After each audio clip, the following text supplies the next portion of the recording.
Zohran Mamdani was just elected to be mayor of New York City, but before you jump for joy or drown in tears, let's take a look at his chart. And I promise you, you don't want to miss this video. So he was born with Cancer ascendant, moon in Capricorn, sun in Libra. It's a debilitation sign. However, before you panic, there is a Parvantana yoga between sun and Venus in Leo that cancels out the debilitation, and it still gives him charm, creativity, public appeal. But don't be fooled, because there's a lot more happening underneath this. So his ascendant lord, the moon, which is like the most important planet in his chart, sits in Capricorn. It's afflicted by Saturn in the 7th house of partnerships and public life. And it's getting hit really hard from a square from Mars, and also a square from Mars in Libra and Pluto within a 1 to 2 degree orb.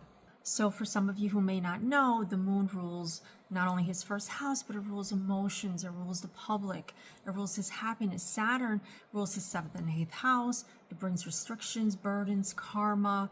And Mars is the ruler of his 5th and 10th house, which is very fiery, it's reactive, it's assertive. And Pluto's the planet of transformation. It's the planet of control and deep psychological patterns. Now here's the kicker. Right? With moon in the 7th house, that tells us about his relationships, his spouse, his public relationships. It mirrors his emotional state. And it also shapes like his sense of self, his stability, for better or worse. And when Saturn is conjunct the moon, like it is in his chart, it carries like this really deep emotional burdens, emotional baggage. And someone like this will often feel isolated, when they're surrounded with people. This combination can really create a lot of chronic worries. It could create melancholy. It could create emotional inhibition, and give this person like a constant state of duty that weighs really heavy for them. And, for some of you that may not know, the classic moon Saturn affliction tends to really harden the heart, creating a stoic exterior, hiding like deep emotional pain and deep repression. Now, here's the thing with Mars squaring his Saturn, his moon Saturn. This is like someone who is constantly having an inner battle within themselves, so his Mars in Libra fully aspecting Capricorn, and this sets off a lot of tension, anger, impulsivity, and especially towards relationships, towards authority figures, and anyone that's going to challenge his control. And Mars squaring the moon Saturn conjunction really creates like this deep inner conflict. He wants connection, but at the same time he wants his freedom. He craves approval from people, but at the same time he resents the structures that give it to him. It's really interesting. And so his chart is like not of someone who is like a moral reformer or a balanced leader. He's more of someone who is a fighter, someone who's driven by rebellion, someone who's driven by constant reaction. So he may be able to like lead a movement, right? But not necessarily a city, a state, or a country towards stability and progress. Now let's take a look at Pluto squaring his moon. When Pluto squares the moon, and in his case it's within a 1 to 2 degree orb, you get someone who's very intense, someone who has control issues, someone who's an emotional manipulator. Yes, you heard me right. This isn't like a love and light kind of, character person. His feelings run so deep that even the smallest event is going to trigger massive emotional reactions here. So this aspect also shows power struggles within the family, especially with the mother growing up. His childhood was filled with emotional manipulation, and this very much shaped how he manages people now, often using psychological dominance or a subtle form of control. And altogether, the moon and the 7th house afflictions will produce someone who's emotionally reactive, prone to extreme highs and lows, someone who's like often at war with themselves or other people.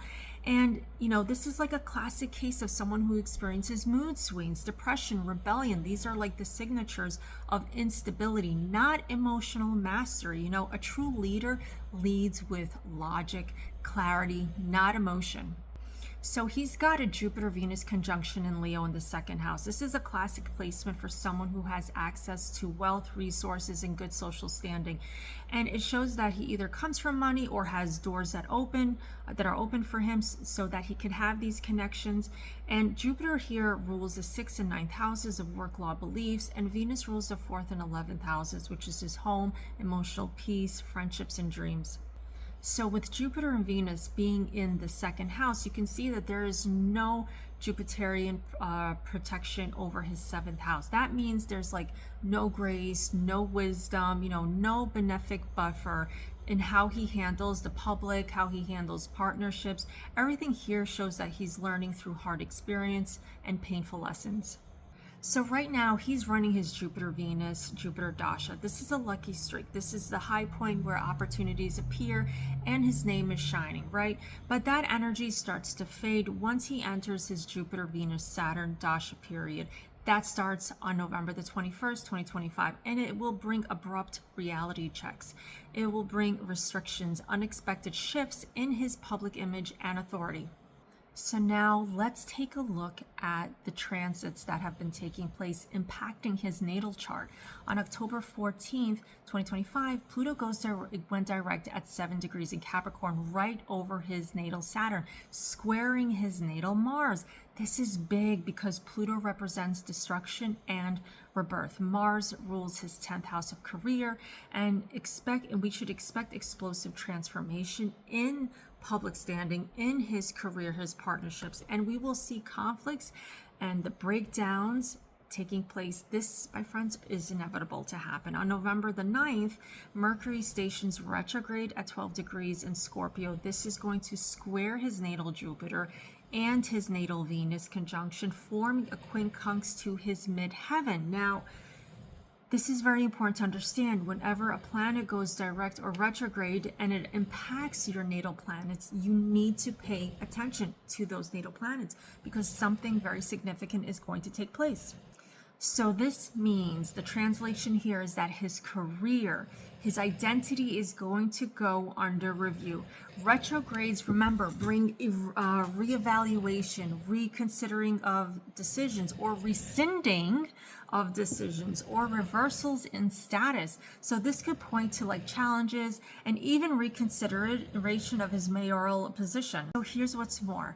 Mercury retrograde in his 5th house also exposes past creativity, political decisions that may appear to create some kind of self-sabotage. So the squares to Venus and his Jupiter are going to highlight legal or work-related disputes, possibly document issues or controversies linked to ethics, belief system, foreign ties, which is going to be really interesting. And then on November the 28th, Mercury stations direct at 26 degrees in Libra. This is going to square his moon, his natal moon, and conjunct his natal Pluto. This is a very powerful trigger for emotional disturbances, his personal stress, and could bring troubling news that's tied to his home, that's tied to his residence, that's tied to his public reputation, that's tied directly to him. And on December the 16th, 2025, Mercury returns to its original retrograde position at 12 degrees in Scorpio. This is going to mark the conclusion of this cycle. And at that point, much of what's been built or envisioned in his mayoral role may begin to actually crumble. Now it gets even deeper, as if that there could be more, but there is more.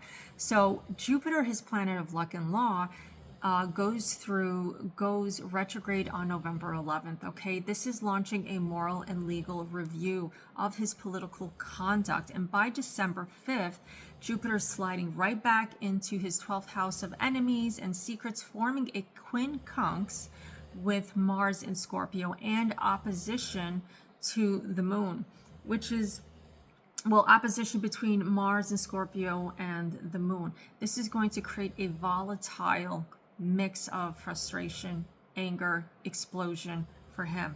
Then K2 comes along on February the 14th, 2026. K2 conjuncts his natal Venus, which rules his 4th and 11th houses, home, friendships, and goals and dreams.